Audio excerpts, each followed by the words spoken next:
তুমি কি আমার পিছু করা শুরু করছো? আরে ছিছি, আমরা ওরকম ছেলেই না।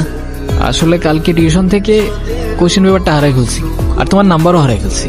এই কি বলবো বলো তো, নাইলে আমি যাই। এই দাঁড়াও না। হ্যাঁ বলো।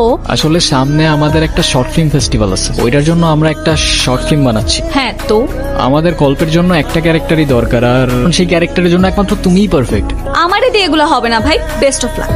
অনু অনু অনু অনু দেখো, অ্যাক্ট্রেস হওয়ার ইচ্ছা আমার দুঃস্বপ্নেও নাই, আর তাছাড়া আমি একটু একা একা থাকতে বেশি পছন্দ করি। আরে এইটাই তো, আমার ক্যারেক্টারটাও এরকম, ওরও সবসময় একা একা থাকতেই পছন্দ। প্লিজ অনু, মেনে যাও না। প্লিজ অনু, প্লিজ অনু। দেখো, 3টা ইনোসেন্ট ছেলের ক্যারিয়ার দাঁড়ানোর প্রশ্ন, তুমি হেল্প করলে সেটা হইতে পারে।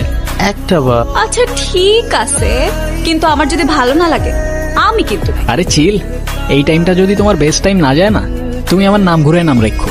আচ্ছা দেখা যাবে, এখন তোমরা যাও, বাই। চল চল চল মামা, সবকিছু রেডি করতে হবে, চল। চার্জ আছে না?